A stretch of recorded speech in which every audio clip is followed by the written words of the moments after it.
Hey everybody, so in this video we're going to talk about the input bar, and this is where you can type commands, both that there are tools for and that there aren't tools for.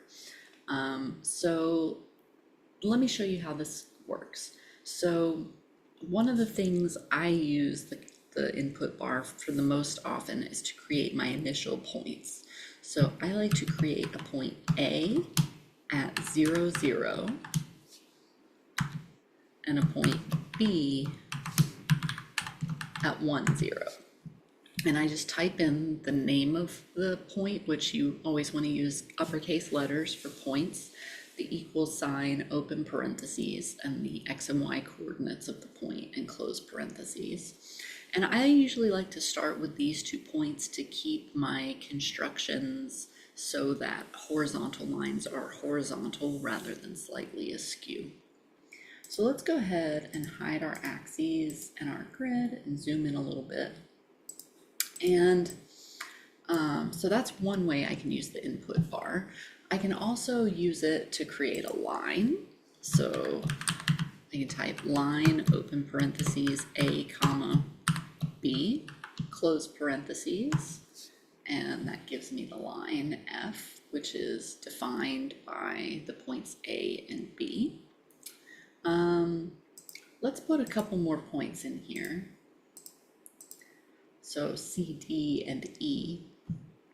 Maybe a couple more.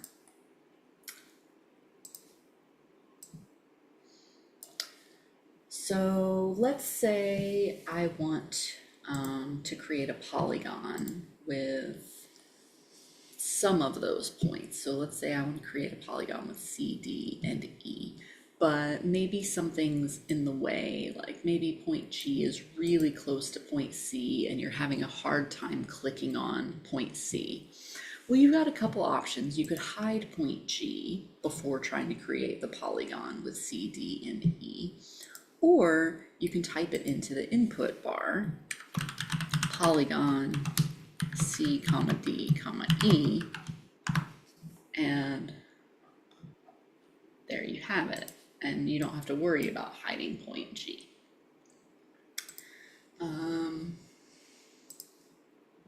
Let's move point G further away.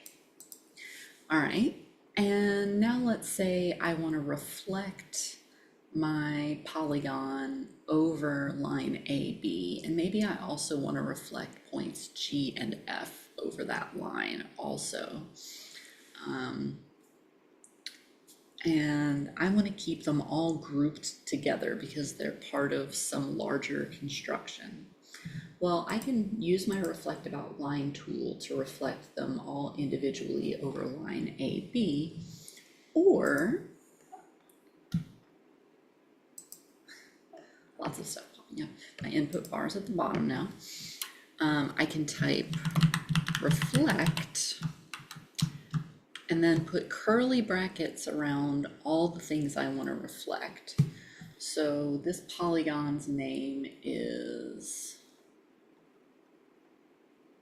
T1. That's polygon CDE. So reflect T1, point G, and point F. And then you do comma about the name of the thing you want to reflect. And so that gives me what's called a list, which is basically just a group of objects that are associated with each other in some way. So these are all the things that I reflected over F. And you can't move those around in the same way, but if I were to move point G, its reflection moves as well. Or if I change the shape of this polygon, the reflected polygon changes as well. So that's kind of nice. I will often use it to rotate. So let's use our point on object tool for a minute. And let's say I'm trying to create a pattern that has 22.5 degree angles. Well, I can rotate point I by 22.5 degrees. So I click degrees in the keyboard here, about point H. So you type first what you want to rotate, then the amount you want to rotate by, and then what you're rotating about. And that's going to create this point I prime that is a 22.5 degree angle from H. So we can use our angle tool to verify that. And we see that that is 22.5 degrees. So that's awesome.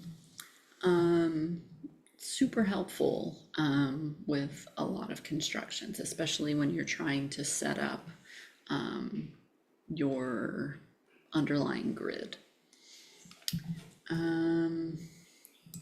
I don't think I'm going to get into sequences just yet because that's a little bit more advanced, but I just wanted to give you some insight into that input bar.